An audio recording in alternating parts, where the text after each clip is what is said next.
Aleluia. Como é bom, né, queridos, estarmos e convivermos em união. Amém? Vamos à palavra? Vamos ler um texto. Quero que você abra sua Bíblia comigo. 1 aos Reis, capítulo de número 19, a partir do versículo de número 19 também.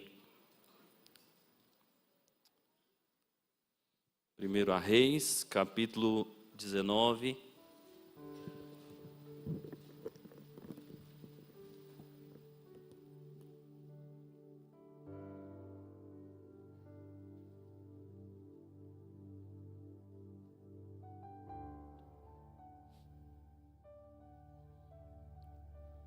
Quantos encontraram, digam amém.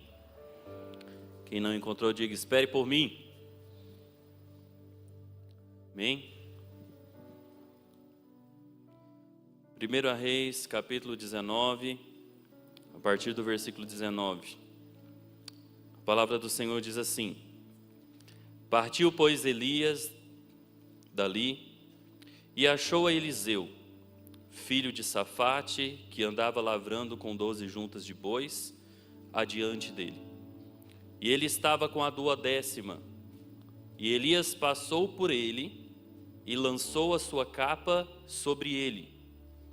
Então deixou ele os bois e correu após Elias e disse: Deixa-me beijar o meu pai e a minha mãe, e então te seguirei.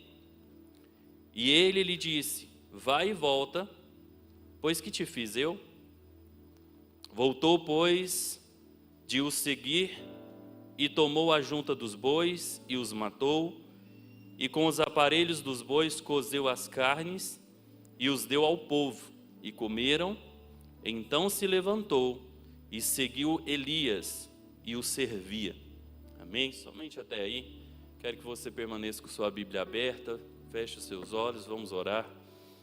Paizinho querido, nós estamos aqui, Senhor, mais uma vez, diante do Eterno, e temos a convicção, Pai, de que o Senhor está neste lugar. Assim como o Senhor já tem ministrado desde o início deste culto, nós estamos aqui, Senhor, para louvar a Ti.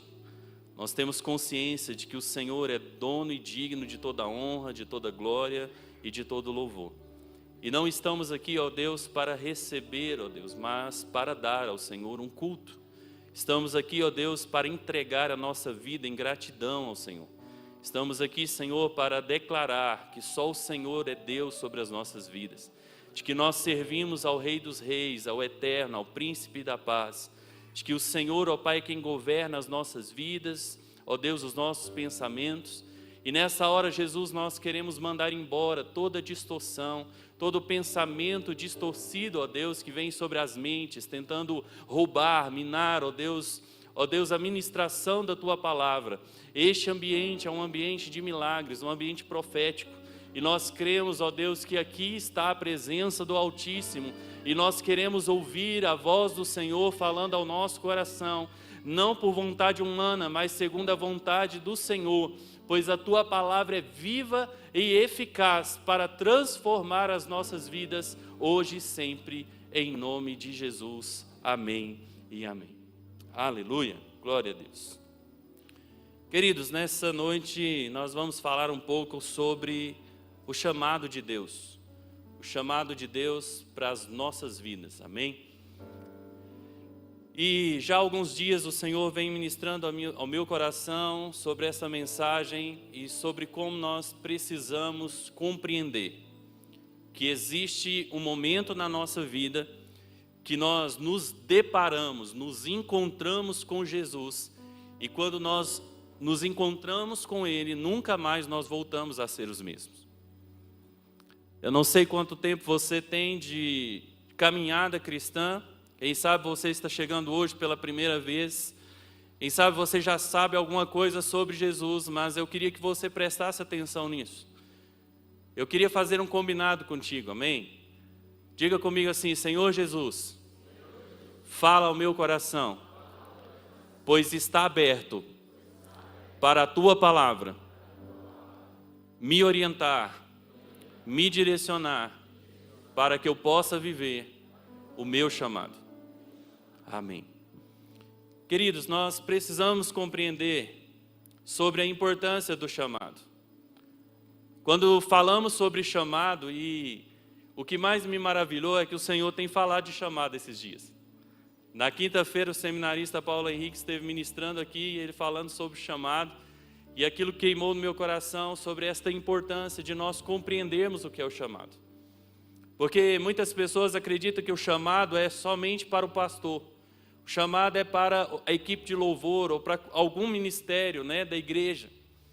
E o que nós precisamos entender, amados, é que o chamado de Jesus para mim e para você, o chamado de Jesus é para alcançar todo aquele que nele crê. E é por isso que ele nos deu uma grande missão lá em Mateus capítulo 28, nós vamos ver Jesus dizendo: ide por todo mundo, pregai o evangelho a toda criatura, batizando-os em nome do Pai, do Filho e do Espírito Santo, e ensinando-os a guardar tudo que eu vos tenho ordenado. Ou seja, Jesus já nos deu uma missão e nos deu uma ordem, e esse é o meu e o seu chamado. E às vezes você pode dizer: pastor, mas eu não tenho essa facilidade para pregar. Mas você tem a facilidade de alcançar vidas que eu não alcanço. De alcançar vidas que pregadores, né, renomados do Brasil não alcançam. Através de simples gestos, nós podemos mudar, transformar e apresentar Jesus àquela vida, e aquela vida nunca mais vai ser a mesma. Nós simplesmente precisamos crer nisso. Mas o texto que nós acabamos de ler aqui fala sobre um dos maiores ícones do Antigo Testamento, um grande instrumento do Senhor, um grande profeta chamado Elias. E muitas pessoas sabem sobre o quanto este homem foi tremendamente usado por Deus. E é importante primeiro nós nos atermos a entender esse contexto. Queridos, Elias era um homem temente ao Senhor. Era um homem que caminhava alinhado com o Senhor. E quando nós olhamos para Elias, nós vemos nele um homem de autoridade, um homem destemido, um homem que tinha coragem de falar aquilo que precisava falar, custe o que custar. E é isso que o Senhor espera de mim e de você. É isso que o Senhor espera, de que nesta geração se levante pessoas, homens e mulheres, com o espírito de Elias, para apregoar a boa palavra do Senhor. E quando nós olhamos para a vida deste homem, lá no capítulo 17, você vai ver Elias chegando diante do rei Acabe, um rei que estava fazendo tudo aquilo que desagradava ao Senhor. E quando nós olhamos para a vida do rei Acabe, nós vemos um padrão comportamental. Hoje, no estudo do comportamento, no estudo da neurociência, se fala tanto a respeito, né, de comportamentos que são passados de geração a geração. A neurociência já conseguiu provar que existem comportamentos que nós repetimos. E muitos destes comportamentos se tornam maldições que são transferidas de geração em geração, e as pessoas vão vivendo dentro de um padrão de comportamento e às vezes não conseguem desvencilhar daquilo. E quando a gente olha para esse momento do povo de Israel, nós vemos exatamente esse padrão comportamental chegando na vida do rei Acabe. Eu acredito, a gente já falou aqui algumas vezes a respeito do reino, né? Depois de Salomão, né, que foi o rei que construiu o templo, o filho de Davi, que reinou 40 anos em um tempo de paz, nós sabemos que passado Salomão, depois de algumas décadas ali, então acontece no reino uma divisão. E esse reino é dividido, então constitui-se, separa a nação de Israel em duas partes, em dois reinos. O reino do norte, o qual tinha, né, ali a capital Samaria, que era chamado de Israel, e o reino do sul, que tinha por capital Jerusalém, do qual era chamado o reino de Judá. E esse momento especificamente em que nós acabamos de ler aqui, Elias foi um grande profeta do Senhor usado para repreender o rei desse reino do norte. Acabe estava no poder, mas o que eu acho interessante é o nome desse cidadão, né? Acabe. Acabe porque vai acabar, né? E o reino estava completamente tomado pela idolatria, tomado pela prostituição, tomado por toda sorte de pecado, e tudo aquilo visto como se fosse algo natural. Se haver alguma semelhança, né, com o Brasil, é uma mera coincidência. Mas o que eu quero te dizer, queridos, é que nós somos embaixadores do céu. Se você tivesse entendido, você ia dar um glória a Deus. Amém? Nós somos embaixadores do céu. Amém. Vai chegar lá, querido, come um pouquinho mais de feijão. Amém? Nós somos embaixadores do céu. Aleluia. Queridos, nós fomos chamados para pregoar as boas notícias, porque de notícia ruim a Globo já está cheia. Aliás, eles não dão tanta notícia ruim assim, né? De notícia ruim, os noticiários, a internet está cheio. Até aqueles que falam que o que está faltando agora é só começar a jorrar sangue da televisão. Mas hoje nós estamos aqui e nós estamos neste lugar porque nós queremos uma boa notícia. E a boa notícia é essa: nós servimos a um Deus poderoso. Nós servimos a um Deus de milagres. E Elias foi este homem que entendeu isso. E sabe o que ele fez? Ele foi lá conversar com Acabe e dizer para Acabe que a partir daquele dia não ia cair uma gota d'água, não ia ter orvalho, não ia ter chuva, não ia ter nada se não fosse pela oração dele. Será que nós podemos fazer isso? Queridos, seria como chegar lá, né, nesse poder que tem tentado imperar na nossa nação e dizer: ei, você está achando que você é o Supremo? Supremo é o nosso Deus. E se o Senhor quiser trazer justiça, querido, mas cadê aqueles que têm fome e sede de justiça?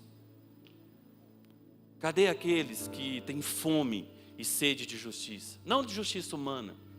Porque muitas pessoas pensam que a justiça de Deus vai ser vir aqui e sei lá, mover alguma coisa para lançar uma bomba atômica e acabar com tudo. Não é isso.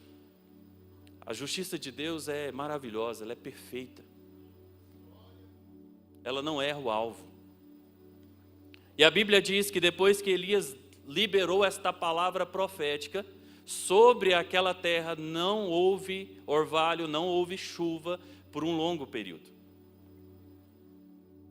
E a palavra do Senhor também diz que este mesmo homem, durante todo esse período de seca, durante todo esse período de escassez, ele foi sustentado. Agora pasme, olha aqui para mim. Este homem foi sustentado, primeiro, por um corvo que trazia pão e carne para ele de manhã e pão e carne à noite. E ele bebia água de um ribeiro, onde o Senhor mandou que ele ficasse até que aquele ribeiro secasse. Deixa eu te dizer algo, amados. Às vezes as pessoas estão vivendo dessa forma. Pastor, parece que não sobra dinheiro para mim. Mas graças a Deus, lá em casa não tem faltado nada. Então dá glória a Deus, querido. E deixa eu te falar, quando as coisas começarem a faltar, fica despreocupado. Porque o Deus que nós servimos move até corvo para levar comida na sua casa. Isso é verdade, querido. Eu não estou contando uma história, sabe, que outros me contaram. Isso é a realidade do Deus que nós servimos. E sabe, hoje em dia existe tanta fantasia no meio gospel, existe tanta fantasia no meio do evangélico, que muitas pessoas estão deixando de acreditar ou deixando de seguir os princípios básicos de como ser um cristão e de como viver uma vida de milagres. Tem gente que não consegue acreditar, tem gente que não consegue assimilar que Deus enviou um anjo ou enviou alguém para salvar o irmão Alain. Testemunhos como esse, eu já ouvi milhares e milhares da pessoa dizer: ei, apareceu alguém que me ajudou, que fez isso, que fez aquilo, e depois eu nunca mais vi essa pessoa. Mas sabe o que a gente faz? A gente tenta encontrar uma lógica. A gente tenta encontrar um jeito de explicar as coisas que Deus faz na nossa vida. E deixa eu te dizer, enquanto a gente estiver tentando explicar o que Deus faz, nós não vamos viver por fé e não vamos viver milagres. É por isso que nós precisamos aprender com este homem. E a Bíblia diz que então um dia esse ribeiro secou. Olha só, o ribeiro agora secou. Tem alguém aí que está com o ribeiro seco? Não precisa levantar a mão, não vou te... Fala assim, pastor, quem não está, né? Mas deixa eu te dizer algo. O Senhor vai levantar uma outra fonte. Uma outra fonte que vai te sustentar e te surpreender. A Bíblia diz que então o Senhor pega e dá uma ordem. Elias, agora vou te dar um desafio de fé ainda maior. Você vai para Sarepta. E chegando lá, eu dei ordem a uma viúva para que ela te sustente. Deixa eu te falar algo, querido. Às vezes você nunca entendeu isso, mas naquele tempo não tinha INSS.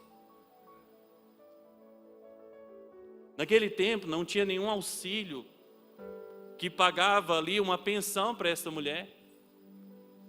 Muitas dessas mulheres, quando acontecia de estar viúva, ela tinha que dar glória a Deus se ela tinha outros filhos homens na casa, porque dentro da cultura em que eles viviam, era assim que a coisa funcionava. Esses filhos, então, ajudavam a sustentar a sua mãe. Nada mais justo do que dentro de uma realidade ali que eles viviam, né, os filhos apoiar neste momento tão importante. E quantos filhos hoje a gente vê que não apoiam o pai, a mãe em nada? O Senhor quer nos levar a princípios, querido. Mas a Bíblia diz que então, quando Elias chega naquele lugar, e aí entra uma coisa que às vezes a gente pode se perguntar, né? Mas Deus não falou que tinha dado uma ordem para a mulher sustentar? A Bíblia diz que quando Elias chega naquele lugar, aquela mulher está apanhando lenha. E ela está pegando aquela lenha para fazer a última refeição da vida. Elias chega para aquela mulher e primeiro pede água. A senhora pode me dar água? E enquanto a mulher está indo para buscar água para ele, ele fala para ela, não, peraí, traz para mim também, na sua mão, um bocado de pão. E aí essa mulher vira para ele e diz assim, tão certo como vive o Senhor seu Deus. Ou seja, nela não havia esperança nenhuma. Tão certo quanto vive o Senhor seu Deus, tudo que eu tenho aqui é um resto de farinha numa panela e um bocado de azeite numa botija. Eu fui ali buscar 2 cavacos e vou fazer um bolo pequeno para que eu e meu filho nos alimentemos, façamos a última refeição da vida e esperemos a morte. Mas Elias vira para aquela mulher e fala, tudo bem, pode fazer o que você estava indo fazer, mas primeiro faz um pão para mim. Elias então começa a trabalhar na vida daquela mulher, para que ela possa compreender. Agora volta aqui. Qual foi a palavra do Senhor a Elias? Vai para Sarepta, porque eu dei ordem a uma mulher que te... Se fosse com você, o que você faria diante dessa informação? Que a mulher só tinha um pouco de farinha numa panela e um bocado de azeite numa botija, e que ela ia fazer um pão para que ela, ou seja, para 2 pessoas comer e depois morrer. Será que a gente não ia começar a questionar Deus? Senhor, mas foi o Senhor que falou. Foi o Senhor que falou por meio daquele profeta, colocando o dedo na minha cara e dizendo, eis que te digo, meu servo. Quantas pessoas estão aqui hoje que não acreditam mais no que Deus falou para você, porque você passou a olhar para as circunstâncias. Você tem que olhar para Jesus. Enquanto você estiver olhando para as circunstâncias, não vai conseguir viver por fé. Se Elias olha para as circunstâncias, falava, agora eu estou morto. Porque a mulher é viúva. O menino é pequeno, não consegue trabalhar. E tudo que ela tem é um bocadinho de farinha e um pouquinho de azeite, e ela está dizendo que vai comer e vai esperar a morte, porque não tem esperança para ela mais. O que o Jeová fez eu vim fazer aqui? Foi isso que Elias fez? Elias carregava uma palavra. Elias sabia o Deus que ele servia. Assim como eu e você precisamos crer. Deixa eu te dizer algo, querido, eu não tenho nada para te oferecer, mas Jesus que está aqui, o Deus Todo-Poderoso, o Criador dos céus e da terra, aquele que é, que era e que há de vir, Ele está aqui nessa noite para mudar a sua história, Ele está aqui nessa noite para sustentar a tua vida, Ele está aqui nessa noite para lançar a capa. Mas nós precisamos crer. E a Bíblia diz então, que essa mulher foi e fez o que o profeta havia pedido. Ela foi e fez um bolo para ele. E quando ela trouxe, ele diz, assim diz o Senhor, que da tua panela nunca mais vai acabar, e nem o azeite cessará, até que o Senhor faça chover de novo sobre a terra. E a Bíblia diz que aquele homem se hospedou com aquela mulher e comeu com ela muitos dias. Glória a Deus, aleluia. Nós precisamos crer nisso, querido. É Ele que multiplica a farinha, é Ele que multiplica o azeite, é Ele que faz transformações poderosas em nossa vida. Não importa a perseguição, não importa se é o STF, se é o sei lá o que, não importa.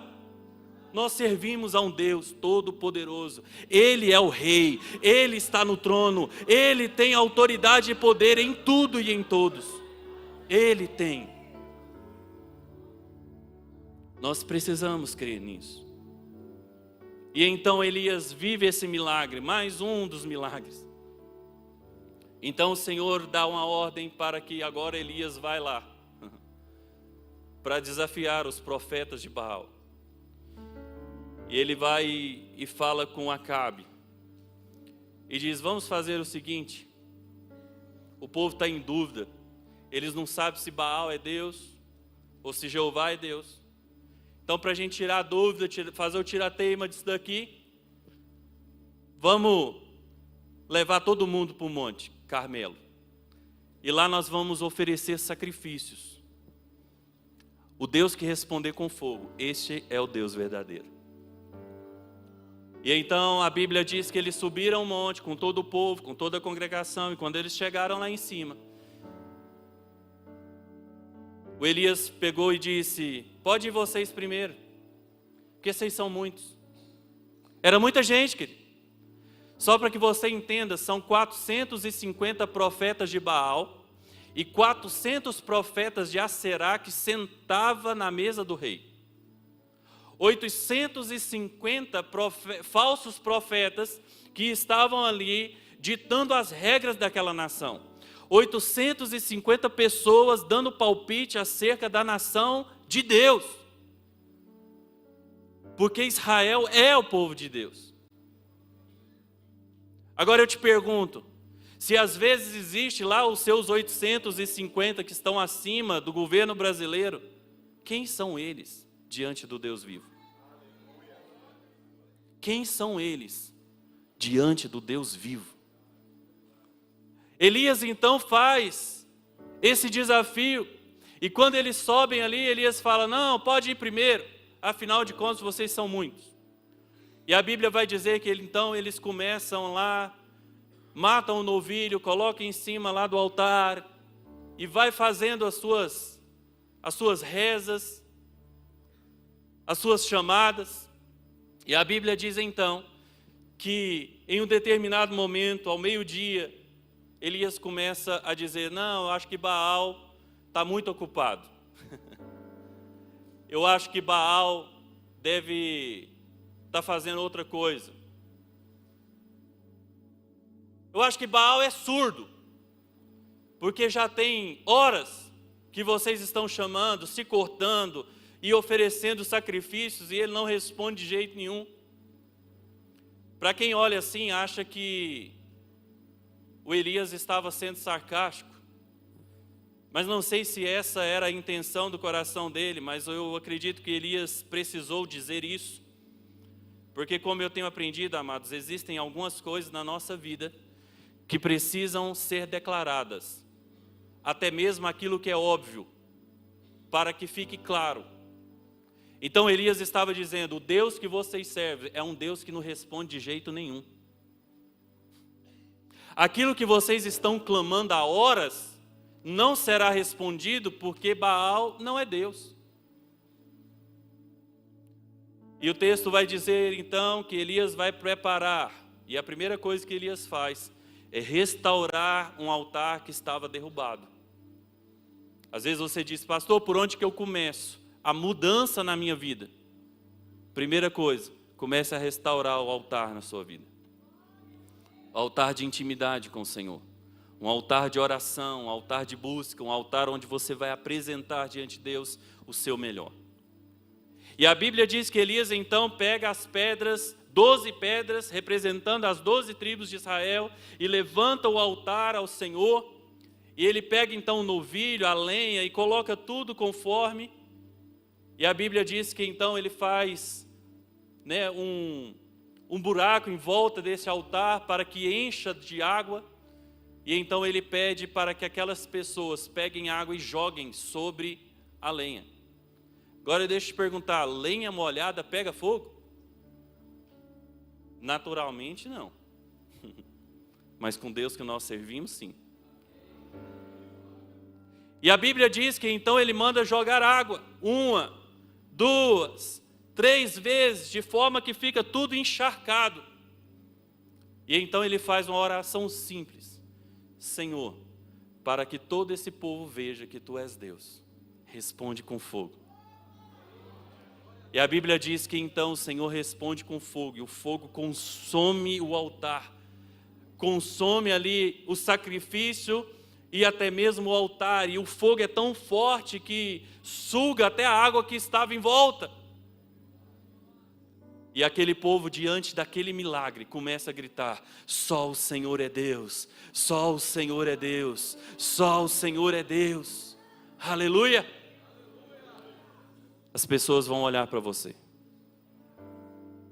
diante das circunstâncias, por aquilo que Deus vai fazer na tua vida, e eles vão começar a dizer, só o Senhor é Deus.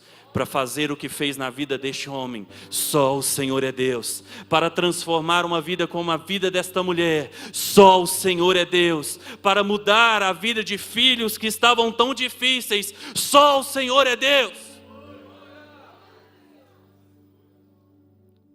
Então agora eu comecei a pregar, porque esse é Elias, o camarada que se encontrou com outro homem, chamado Eliseu. Deixa eu beber uma água aqui.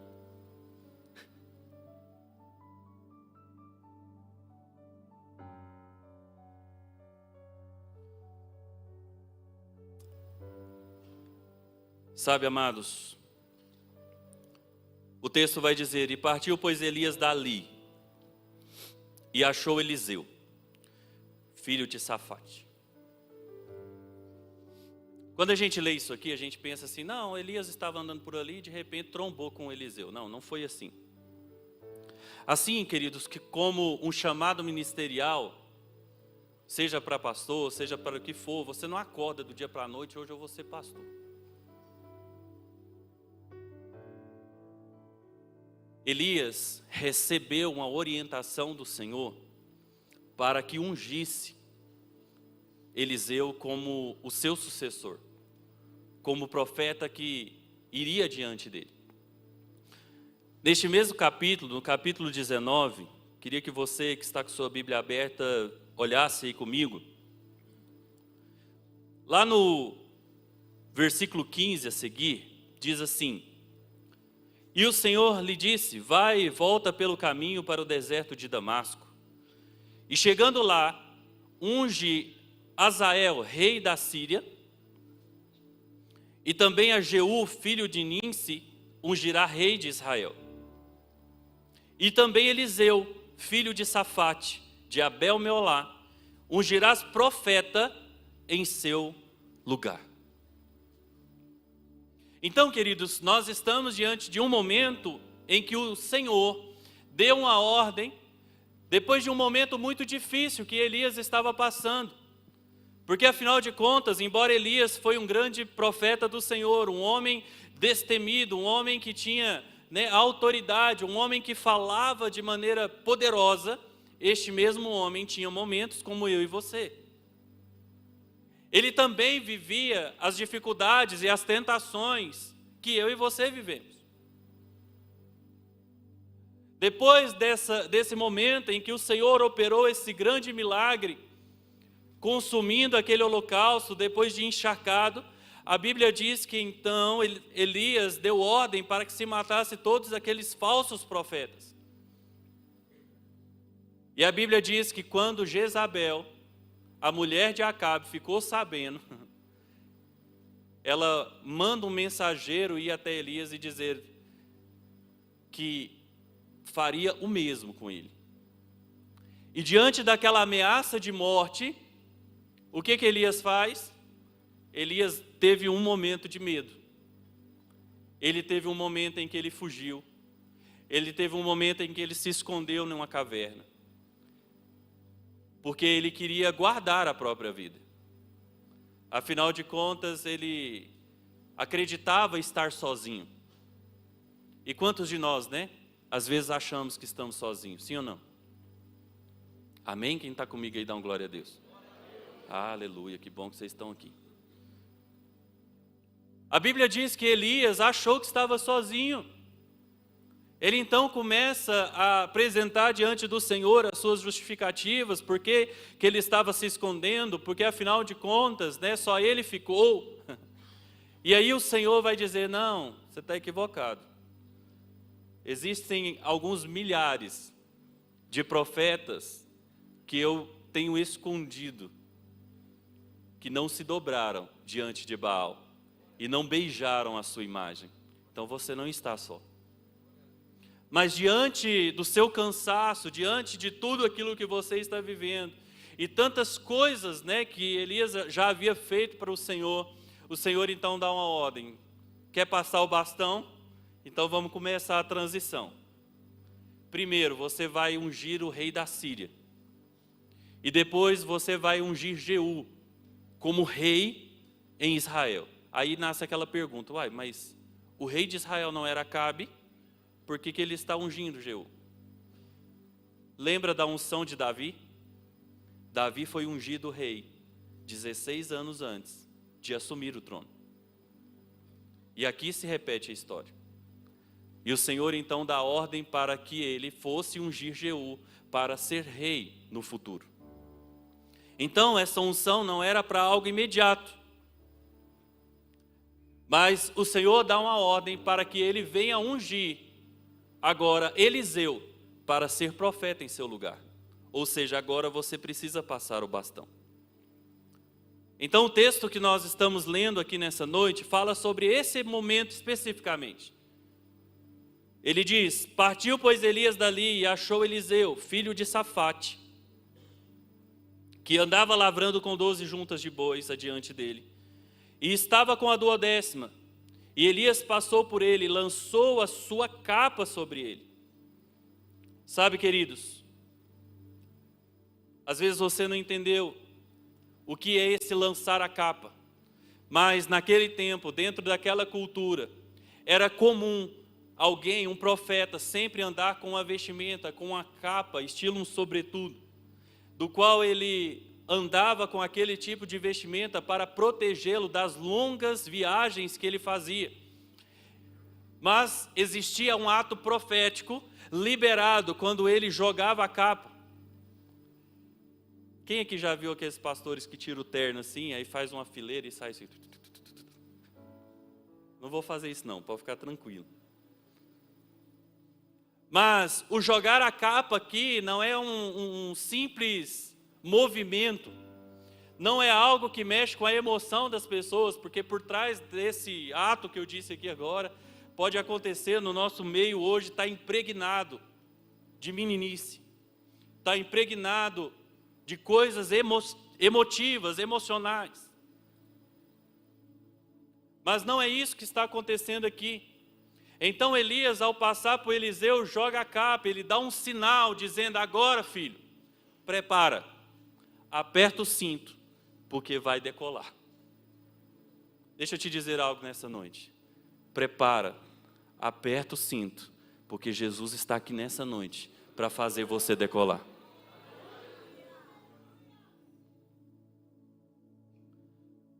O texto diz então que ao jogar a capa ali, o Eliseu ele entendeu o propósito.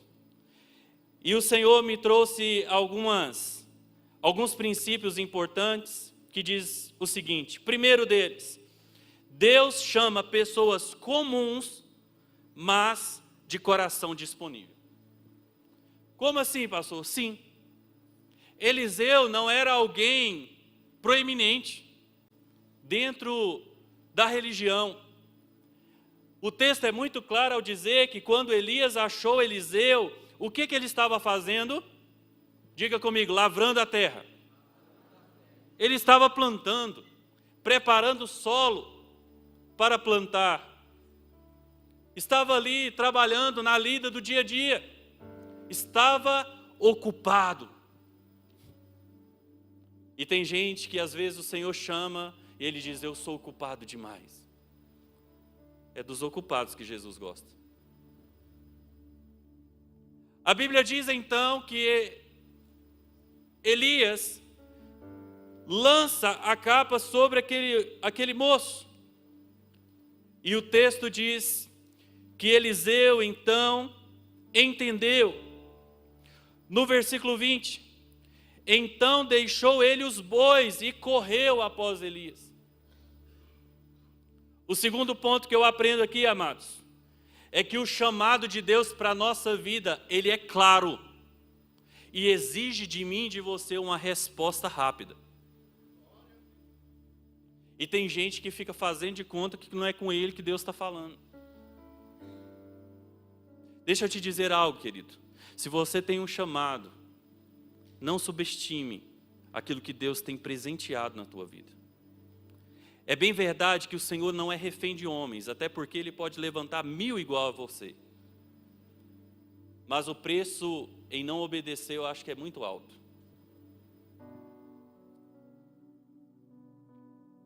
E o texto vai dizer então, que quando ele faz aquele movimento, lançando a capa sobre Eliseu, Eliseu entende a mensagem e prontamente corre na frente dele. E o que eu acho interessante é que traz no texto exatamente isso, ele correu, por quê? Porque Deus tem pressa. E ele então chega ali para Elias e deixa eu pelo menos despedir do meu pai e da minha mãe. Dá tempo de eu dar um beijo no papai e na mamãe, porque eu quero fazer aquilo que o Senhor está me chamando para fazer. Família é muito importante, queridos.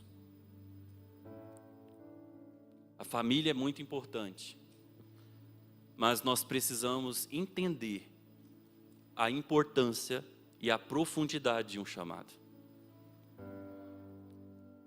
Tem muita gente que abandona o chamado por causa da família. E o que nós precisamos entender é que a nossa família tem que estar dentro do nosso chamado. As primeiras pessoas que nós precisamos alcançar são os nossos familiares. E quando isso acontece, eles caminham conosco, porque eles entendem o chamado, eles entendem o propósito. É por isso que todos precisam estar alinhados a isso. E o texto diz que Eliseu então entendeu e respondeu esse chamado de maneira imediata. E quem é alcançado pelo o chamado do Senhor, querido, muda de vida de forma imediata. Sabe, essa semana eu estava conversando com um jovem, e a nossa conversa era uma conversa normal, dentro do ambiente onde a gente estava ali. E a gente foi conversando um assunto, e eu achei até engraçado, porque eu fui comentar com a Camila a respeito do assunto, né? E aí eu falei, não, porque nós estávamos falando disso, depois falamos daquilo, depois falamos daquilo outro, e chegou, né, a comentar da palavra de Deus, e eu convidei o rapaz para vir para a igreja, e etc. E aí a minha minha filha Radassa, mais velha, pegou, parou assim, papai, mas fiquei meio sem entender, como é que um assunto entrou no outro e chegou nesse nível? Falei, não, querida, não é para entender muitas coisas. Tem coisa que o Senhor prepara para que a pessoa seja alcançada. E naquele momento eu conversando com essa pessoa, exatamente a respeito disso aqui. Que para que nós possamos viver esse chamado, nós precisamos mudar a nossa vida de forma radical. E na situação daquele rapaz, ele abriu para mim que ele estava vivendo um relacionamento a dois da forma contrária àquilo que a Bíblia diz. E não julgando ele, e sendo muito sincero com ele, eu disse, cara, o que Deus tem para você é muito mais do que isso. Porque ele abriu para mim que mesmo vivendo dessa forma, eles gostam de ir na igreja, eles estão frequentando uma determinada igreja. E eu falei para ele, cara, a primeira coisa que você precisa fazer é resolver essa situação. E eu não estou aqui para te dar sermão, não estou aqui para ficar te obrigando, afinal de contas, é o Espírito Santo que vai te convencer. E ele falou, não, pastor, mas sabe o que é? Eu tenho dificuldade de tomar, eu não consigo largar de tomar uma cervejinha no final de semana. Eu já parei até de fumar, mas de largar a cervejinha não está difícil. Querido. Mas deixa eu te falar algo, querido. Quando nós encontramos com o Senhor, nós precisamos entender que existem coisas que precisamos ser radicais. Tem rua, querido, que você não vai... Deixa eu te falar algo aqui, olha para mim aqui. Se Jesus disse isso aqui, eu não posso pregar nada diferente disso aqui. Então, quando eu disse para aquele rapaz, você precisa abandonar essa prática. E Jesus vai te ajudar. E me coloquei à disposição. Naquilo que você precisar, pode contar comigo. Entrei em contato com irmãos da igreja até para arrumar serviço para essa namorada que vai virar esposa, em nome de Jesus. Ah, pastor, mas o que é isso, querido? É aquele ditado, né? Até conversava com a irmã que eu pedi aqui para entrar em contato com ele, para ver essa questão do trabalho para a moça. Eu falei assim, você lembra quando Pedro e João iam entrando lá na porta formosa lá, e o cara estava paralítico e pedia esmola, e eles chegaram e disseram, olha, nem ouro nem prata nós temos, mas o que nós temos, isso te damos, em nome de Jesus, levanta e anda. Às vezes a gente não tem ouro e nem prata, eu não conseguia resolver a vida dele com dinheiro, mas eu conhecia pessoas que poderiam ajudar a arrumar um emprego. E você também é assim. Você conhece alguém ou você faz alguma coisa que pode ajudar as pessoas. E é isso que o Senhor está contando. O Senhor não está esperando você ser aquela pessoa reconhecida na internet, o maior influenciador dos últimos tempos, para que você faça algo para Ele. Ele está atrás de pessoas comuns como eu e você, para que possamos pregar as boas novas de salvação. Simples assim. Então, ao falar com este rapaz, eu disse, ei, eu sei que Jesus tem algo para fazer na tua vida e eu creio nisso. Então comece a mudar a sua vida radicalmente. E eu sei que Jesus está falando com alguém aqui hoje.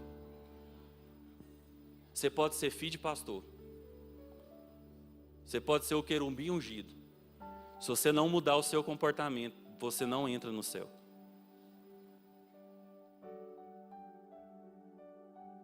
Ou nós entendemos que nós precisamos do Senhor e que nós precisamos guiar a nossa vida debaixo da orientação do Senhor, ou nós vamos viver uma mentira o resto da vida.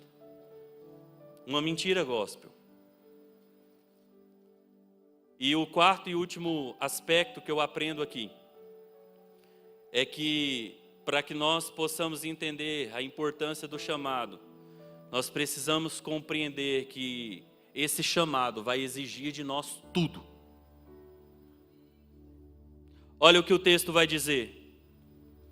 Deixa eu beijar meu pai e minha mãe, e então o seguirei. Ele lhe disse, vai e volta, porque você sabe o que eu te fiz. E voltou, pois, de o seguir, e tomou a junta de bois, e o matou. E com os aparelhos dos bois, cozeu as carnes e o deu ao povo. E comeram então, e se levantou e seguiu Elias, e o servia. Olha que maravilhoso, querido. Este homem, ele não só entendeu o chamado, como ele entendeu o preço desse chamado. Ele se despede do seu pai e de sua mãe, não no sentido de dizer, eu vou abandonar vocês, não. Ele está despedindo, porque é natural que quando a gente vai para uma viagem, a gente se despeça. Sim ou não? Eu, depois de muitos anos sem morar com os meus pais, era muito comum, quando eu ia viajar, eu dizer à minha mãe e meu pai, né, estou indo para tal lugar, vou ficar tantos dias. Então sempre eles sabiam. Ah, é excesso de informação? Não, querido, é honra. Então este jovem, ele honra os seus pais, ele chega lá, despede dos seus pais, e agora então ele vai seguir esse profeta. E aí ele toma uma atitude radical. Ele mata os bois, ele destrói aquela carroça, ou seja lá o que for que estava puxando aquele arado. E com a lenha, ele cozinha, faz um churrascão para a comunidade. E então ele começa a seguir Elias. Às vezes a gente pode ver só como mais um banquete na vida de Eliseu. Afinal de contas, ao que tudo indica, Eliseu era muito rico. Mas não era só mais um banquete. Ele estava dizendo, para onde eu vou, eu não quero ter nem a chance de olhar para trás. Para onde Jesus vai te levar, querido? Você precisa crer nisso que eu vou falar aqui. Para onde Jesus quer te levar, não há mais como você olhar para trás. Então toma uma decisão radical na tua vida. Quer viver milagres? Sim ou não? Quer viver coisas extraordinárias na presença do Senhor? Sim ou não? Então toma uma decisão radical na sua vida hoje. E através desta decisão, o Senhor vai começar a abrir as portas. Através desta decisão, você vai ver o mover do teu espírito, o mover do Espírito do Senhor, chegando em cada vida. Quero te convidar a ficar de pé.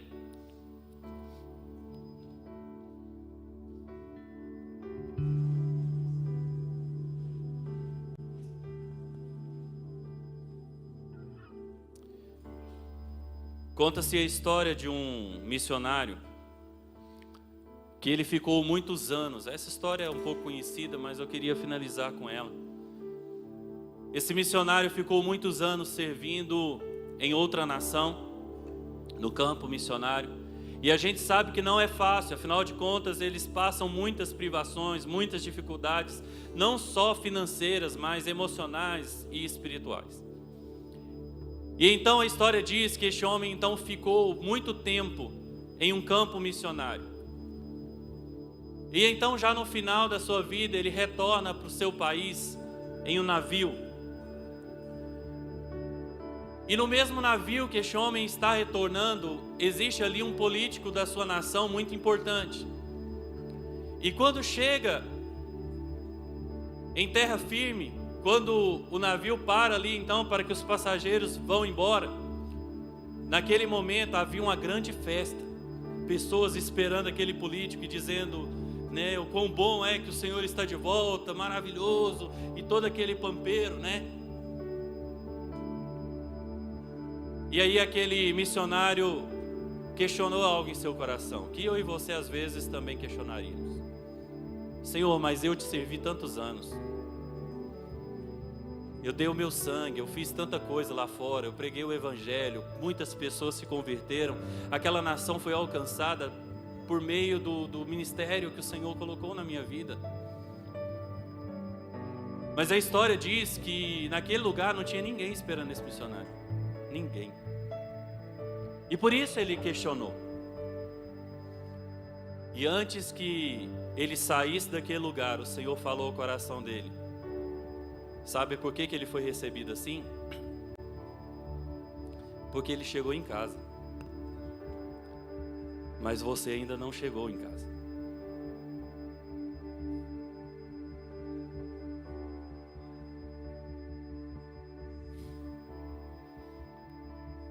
Às vezes você está tão preocupado com as coisas deste mundo. Você nem quer sair daqui. A gente fala tanto agora nos últimos tempos que Jesus está voltando. Querido, guerras e rumores de guerra, eminência da terceira guerra mundial, tudo isso é cumprimento bíblico, tudo é cumprimento da profecia do Senhor. A igreja precisava estar jubilosa, como uma noiva ataviada esperando o noivo. Mas quantas pessoas estão tristes, procurando um jeitinho. Não, eu vou dar um jeito, eu vou correr atrás disso. Hoje você conversa com as pessoas, não, estou numa correria, é uma correria que não acaba nunca, porque afinal de contas nós estamos correndo. Mas deixa eu te dizer, querido, nós não estamos em casa, e é a Bíblia que diz isso, que nós somos peregrinos e forasteiros em terra estranha. O nosso lugar é no céu, a nossa casa é o céu. A nossa casa é ao lado do Rei dos Reis e Senhor dos Senhores. E nessa noite, querido, eu quero primeiramente perguntar: como está a sua convicção de que essa é a sua casa? Se hoje Jesus te chamar, está pronto? A palavra do Senhor diz: louco, nessa noite pedirão a sua alma. A quem você vai prestar contas? Loucura é pensar que nós não precisamos de Jesus. Loucura é pensar que através dos nossos bons atos herdaremos a vida eterna. Loucura é achar que a salvação está condicionada a alguém humano. Loucura é condicionar a nossa salvação a uma placa. Mas nessa noite eu quero te perguntar se há alguém aqui no nosso meio que ainda não confessou Jesus como Senhor e